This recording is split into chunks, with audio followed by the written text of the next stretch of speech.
Buongiorno, buonasera, and welcome to the 2014 Putnam County Columbus Day Festivities Cooking Extravaganza. My name is Giulio Cefaloni. I am the chairman of the Putnam County Columbus Day Festivities, and I will be your host this evening. I want to welcome our three marshals. To my left, we have our Grand Marshal, Casey Morabito Green, the voice in the morning with Mike and Casey, WHUD 100.7 FM. That's me. Welcome, Casey. Thank you so much. To my right, we have Mrs. Barbara Reitz, well known in the community, especially with the youth. So, Barbara, welcome, our honorary Grand Marshal. To my far left, I have Juliette Cefaloni, a great contributing member to the Italian American Club and very, very involved in the community. Juliette, welcome. Thank you for having me. Our pleasure. Ladies and gentlemen, you are going to love these chefs. And by the way, before I go any further, I want to thank Villa Barone Hilltop Manor for giving us these beautiful, beautiful jackets and these hats. I want to thank Gianni, Nicky, and Giovanni Crecco. They are so generous to us all the time. Okay, now to our chefs. You are going to love these chefs. They have prepared just great recipes and the culinary creations. I'm looking at them. I can't wait to get my fork into them, okay? So what I'll do in the interest of time, what I like to do is just introduce where these recipes come from, what part of Italy, based on the heritage that these three young ladies have their grandparents or their parents, and then let them explain how this recipe is really prepared. Starting with Casey. Casey's heritage is from Reggio Calabria, Cittanova, Reggio Calabria, provincia di Reggio Calabria. Reggio Calabria is about 12, actually Cittanova is about 12,000 people. It's not a small town. Famous dishes that have become world known: pasta chiena, that's provolone cheese, boiled eggs, soppressata in a meat sauce, believe it or not. If you go to a good Italian restaurant, you could probably find it. Stigliole, those are the entrails of veal, yummy. Pork, cooked with tomatoes, chili peppers, and vegetables. Those are two very renowned. You may want to ask one of your uncles about these two dishes. Okay, they have lots of food festivals and other religious festivals. For example, they have a red onion of Tropea, which is red onions prepared as a marmalade and then fried. It's amazing what you can do with onions. They have the Stockfish Festa in August, prepared in so many different ways. They have many dancers. They have a wine festival. What do you know? And then they have a Grande Festa del Pane, which is a festival where they make various breads in so many different ways. So that's just a little glimpse of Cittanova. Right. Over in Reggio Calabria, provincia di Reggio Calabria, in the region of Italy, the tip of Italy, really, before you get to Sicily. Now, Miss Casey has prepared a fabulous recipe here, farfalle con salmone. Yes. Casey, take us through it. All right. Well, it's a very, very simple dish. When we cook at home, everything starts with a pan of oil and garlic. And then you think, what are we going to eat tonight? It starts there. And from that, we put in some onions. So we have our oil and garlic in a pan and our onions.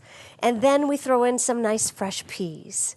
So we have that simmering to one side. And then you put on the water for the pasta. And I chose farfalle. It's one of our favorites, so we get the water going for that, while we're broiling a nice piece of salmon. And I have to admit, my husband did the salmon last night on the grill. He was helping with this dish. So it's very, very simple. When the pasta is just about done, I learned a trick from a neighbor of mine who is David DeBarry, who is becoming a fairly famous chef. He owns the Cookery in Dobbs Ferry, and he just opened another place too. He and I grew up in the same small town of Verplank, and he said to me, I took a cooking class with him once when he came to our feast, and he said, you always finish your pasta in the sauce. So when the pasta's just about done, you drain it, and you pour it into the pan with the olive oil and the onions and the garlic. And that's where we finished cooking the pasta, and it all comes together, and the peas are in there too. And then simply finish it off, and then you can let that cool, because what I added to bring it all together was just a little, a dollop of ricotta cheese. And that sort of binds it together a little bit. And you can have it warm like that, or this time of year, I like to serve it cold. So it's very simple. It's just pasta, peas, salmon, a little ricotta cheese, onions, garlic, and it's a wonderful kind of dish that you can also substitute. If you have olives, you can throw in olives. You can just substitute the different fish or whatever you like. I grew up always with, we would look in the refrigerator, and whatever was left over from the night before was going in the pasta the next night. So it's a very simple, lovely dish, and you finish it off with a little cheese, which is always delicious. And that's it, my salmon and farfalle pasta. And farfalle. Now, Casey, is this served as a main dish, as a contorno, or how is it served? Well, you know, there's a lot of main dishes, but this would probably just be a side dish. But you could definitely have it as a main dish if you like. Mm-hmm. Has the fish in there, has the pasta, has the peas. It's got everything. Sure. It has all the ingredients of a main dish. Yeah. Absolutely. It looks delicious. Thank you. And I'm sure it's very wholesome. Now, Casey, tell us a little bit more about the rest of the table. I know there are items on this table that mean a lot. Yes, so thank you so much for asking. Mm-hmm. The Prosecco is in honor of my Albanese cousins. Whenever we get together, which is as often as we possibly can, there's always a Prosecco glass raised to our ancestors to thank them for all they've given us. This little music box here is actually from Cittanova. And it plays a little Italian song. Oh, gosh, it's very, very old. Let me see if I can make it sing. This was my Aunt Rose's, my father's sister, and she was born in Italy. And sometimes you have to nudge it. There it goes. It plays a little Italian song. Isn't that sweet? Yes, it is. So when I used to sleep at her house all the time when I was a little girl, she would have this on her bedstand. And she also, my Aunt Rose, slept with a transistor radio under her pillow. So I always wonder if that's where I got the whole radio bug from.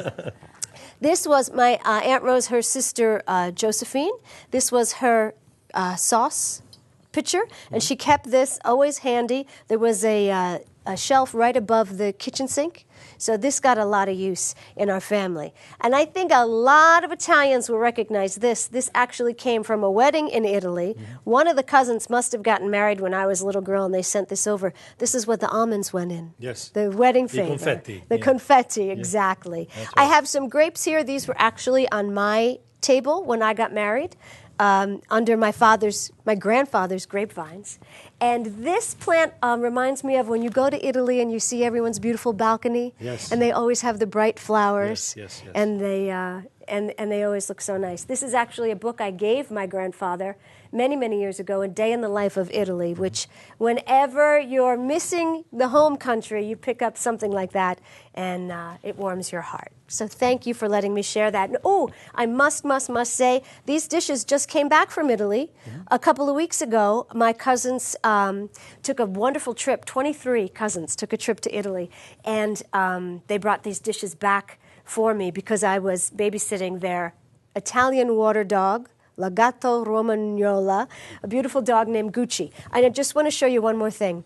My father's mother used to bake and make pasta outside. We had an outside oven and an outside pizza oven, and also outside fire where they would make pasta. My Uncle Angelo from Italy made this for my grandmother from metal so she could scrape the dough off the board. That's wonderful. Isn't that wonderful? Yes, and I still have it today. It hangs in my kitchen. I see that there are a lot of mementos here that remind you of aunts and uncles or your parents. That is wonderful. And you keep them. Absolutely. These are beautiful mementos to to look back and say, okay, these were actually news. Yes. You know, I hope you use them in good And health. this is where I came from. So That's right. thank you very much. Well, ladies and gentlemen, you may think it's a very simple dish, but it's a delicious dish that can be served as a main dish or as a side. As we say in Italiano, contorno. Very nice, Casey. Thank you very Thank much. I see you. you keep up your heritage. Casey has a very big family, and when you guys get together, you enjoy the traditions and the delicacies that you have here. Very much. Very nice. Thank you, Casey. Thank you. Moving to my right, we have Barbara, Mrs. Barbara Reitz. Barbara's grandparents came from Melfi, Basilicata. Let me show you on the map where I'm looking here. Basilicata is right here, right above Calabria. Provincia di Potenza. Melfi is the town. And Melfi is near Mount Volture and the Malpes River. Beautiful area. Again, very unspoiled area of the world.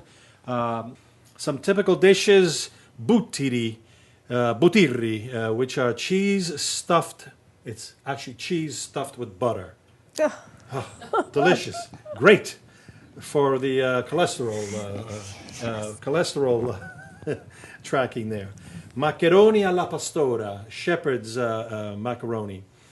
Pasta e finocchiella. Finocchiella is similar to celery. It's finocchio. The English translation escapes me now. Fennel. Fennel, thank you. Fennel and pasta. Zuppa di cipolle. They make a soup out of onions. Can you imagine that? Strascinati, which is it's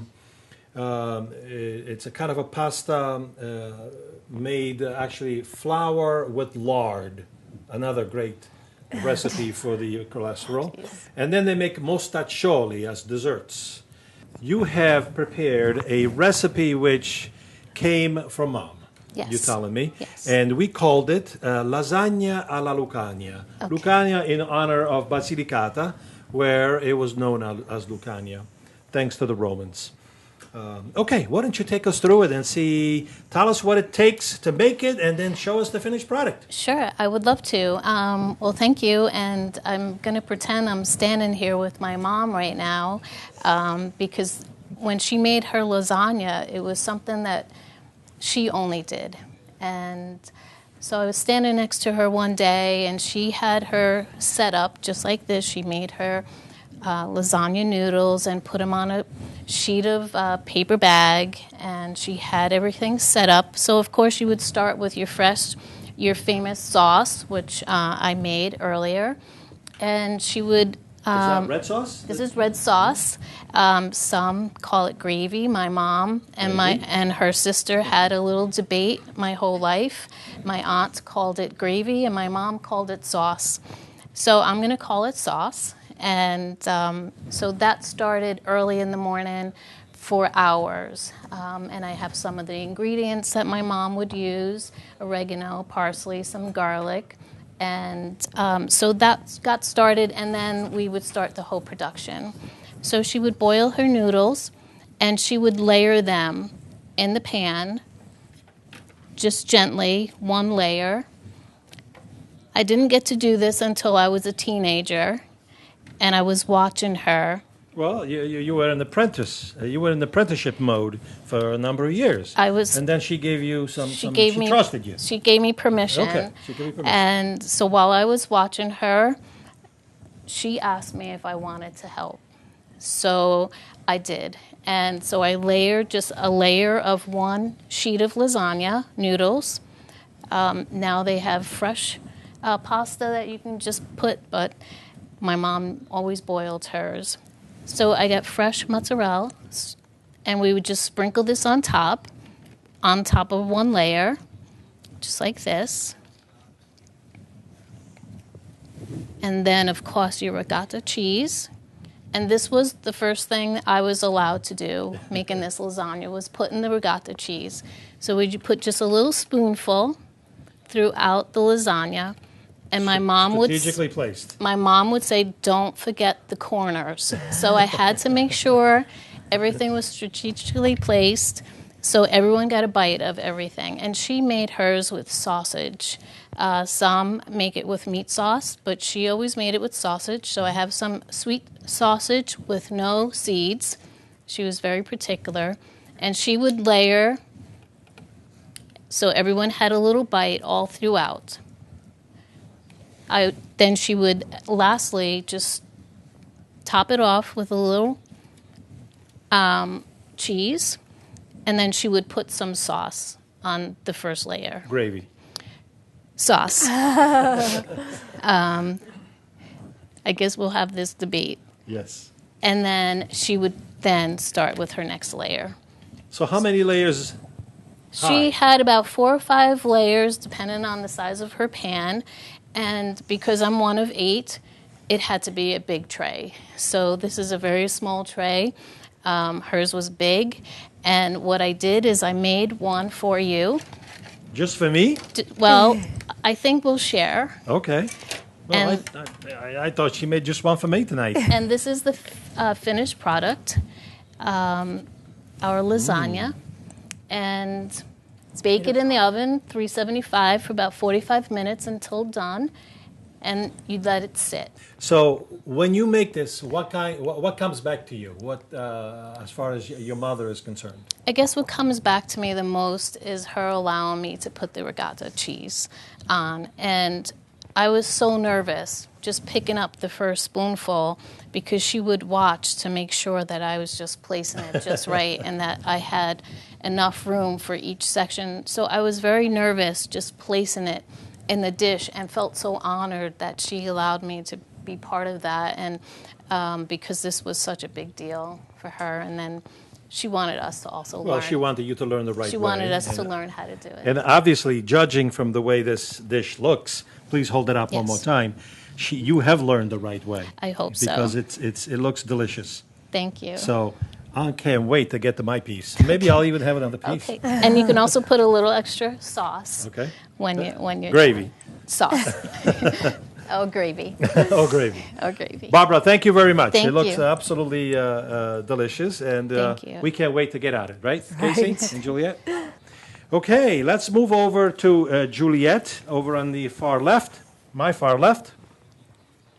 And Juliet Cefaloni. Let's talk a little bit about Juliet. Juliet prepared 2 dishes. From the paternal side, her grandparents and father, yours truly. We come from Frosinone, Ripi, provincia di Frosinone, which is in the region of Lazio. It's right here, near Rome, about 80 miles southeast of Rome. And that's what's known as La Ciociaria, okay? Let's see. There are some typical dishes which are, as I think about them, I get hungry. Gnocchi di patate, abbacchio, which is lamb, abbacchio alla romana. Tagliarelli, pasta all'uovo, that's pasta made with eggs. Involtini, which Juliet will show you in a minute. Coniglio con olive e vino. Stracciatella, that's soup that I think they call it with cheese and egg in it. Rigatoni alla carbonara and fagioli con cotiche. Some desserts, I know these quite well. Ciambelle di Capodanno, they look like big bagels. Delicious. Ciambelletti di Pasqua, which are a little smaller but sweet. Make at Easter. And crostata, which are, with marmalades up on top. Now, on Juliet's maternal side, Morcone, which is in the provincia di Benevento, right here, the region of Campania. Yeah. Benevento is about 40 miles northeast of Naples. Some typical dishes: pasta con broccoli, pasta alla Morconesi. Juliet will show you today. Cavatelli, pizza rustica, stuffed peppers, and they also make something called ciambotta, which is everything that was left over in the refrigerator, you put in the pot and you cook it. Desserts, famous desserts from Morcone: taralli, struffoli, zeppole. We all know those, right? So, Juliet, you have prepared two beautiful recipes, which you have done before for the family. Something called involtini alla romana, which is more where I come from, and then orecchiette alla morconese, which is where Mom comes from. Right. Why don't you tell us about them? How you prepare them and what the ingredients are. Right. So just before I go into really explaining these dishes a little more in depth, I just in line with what Casey was saying and what Barbara was saying, I think what makes Italian cooking so great is that we've learned from such strong women, and that these recipes have really been passed down through the generations. But what makes them great is because they're always made with love. So no matter, even if you go to a restaurant, they may be delicious, but it's different eating at home than actually going out. But so not to hurt either side of my family, I made two separate things. Love them both equally. Two different regions. So we'll start off, I guess, with the involtini alla romana, where my father's from. You could make this dish with either beef, pork, chicken, veal, all in a scallopini style. So I made, for today, I'm going to show you with both beef, which is this kind here. Same thing with pork, same thing with any of the others, veal or chicken. So because I don't like to have salmonella sprayed all over my kitchen, I'm a little finicky. I'll put my meat in a plastic here. And the famous, this is a famous tool in an Italian kitchen. You can see ours here has gotten a lot of use. And you will actually pound the meat so it's nice and thin. Makes it definitely much more tasty. Once the cutlets have been pounded, you lay them out, and we're going to season them, which is probably the most important thing with this dish, because this meat will actually be rolled up, so those spices can actually savor inside. So I like to use a garlic press, or you could do it a mano. Cut the garlic up very, very small, and you will just put it along here, like this. So once you have the garlic, you put some fresh parsley, some fresh Italian parsley here. Again, to your liking. You will actually beat up an egg and drizzle it here in the actual cutlet. Of course, many Italian dishes have some sort of cheese in it. So this is like fresh pecorino romano cheese or parmigiano cheese. And you just will shake it into the cutlet here just to give it some extra flavor. And some breadcrumbs, just taking a little bit of breadcrumb just to sprinkle it inside before you actually roll it up. It helps absorb some of the egg. An important prop for this type of dish are toothpicks. Oops. So I like to use these small little toothpicks. And what you actually do is you will take the meat and actually roll it up. So once these are actually all rolled, you will saute these in a pan, a non-stick pan, such as one like this, with some olive oil inside. You'll throw some chopped onion here, just to brown lightly in the pan. And once it's browned lightly, you will take the meat and you will brown it. And once it's all done, you set it to the side. You will prepare the sauce in a pot, and then later, once all this meat has been browned and cooked, you'll put the sauce together with the meat. So just to show you a little bit of a final product, I've prepared, again, both pork and beef. And this is what it will look like. So again, this is pork and this is beef, obviously the darker one. That's our first dish here. The second dish that I wanted to just briefly show you is the orecchiette alla morconese. And that just simply, let's see what my ingredients are. Let's see, you have some And this could be made obviously with homemade sauce or the peeled plum tomatoes. Tutto rosso are very good. You could season it yourself. You need some orecchiette. You need broccoli rabe. You need some sausage. Orecchiette or what? They're Orecchiette. little ears. Little ears, yeah. Little ears of pasta. Orecchio, orecchiette, little small ears. So just quickly, you boil the pasta. You'll boil the pasta on the side. You'll actually take sausage that you buy. You know, you can buy spicy sausage. You can buy regular sausage, whatever's to your liking. I like to brown it. I like to take it out of the casing and make it crumbled.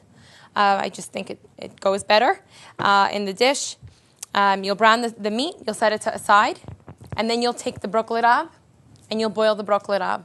So once you have everything, all the three pieces of the puzzle here done, you have the meat browned, you have the broccoli rabe boiled, and you have the orecchiette boiled. It's time to really make what's called aglio olio, which is you'll take some olive oil here and brown it with some fresh garlic and oil. That's aglio olio. And you will put some crushed red pepper, parsley, however you'd like to spice it up. And then as Casey mentioned earlier, it's really, you need to always toss your pasta in the sauce that it's going to be sitting in. So all the ingredients will be coming together. The crushed sausage, the broccoli rabe, and the pasta with the garlic and oil. I like to put it in a bowl once it's nice and tossed together, and it'll be served that way. Again, always finished off with some cheese. And I have a final product for you here. So again, you can see the sausage, you can see the garlic. I like to cut the broccoli so they're just not as long, but it makes it a little bit more manageable. And of course, plenty of cheese, always. Thank you, Juliette. These you. look absolutely delicious, and we can't wait to taste them in a little while. Buon appetito. Buon appetito is right. Okay. Ladies and gentlemen, we saw cooking from Lazio, from Basilicata, and from Calabria. Just absolutely delicious recipes that are very simple to make and always very, very popular. And now our thanks. I want to thank the Columbus Day Committee, Columbus Day Festivities Committee, for their participation and for their help that they give me throughout the year. And most of all, I'd like to thank the three of you for being patient with me tonight. You have made some terrific delicacies here, which we're going to taste in a few moments. Okay, until next year, we invite you to join all the Columbus Day activities. Arrivederci. God bless America. Take care.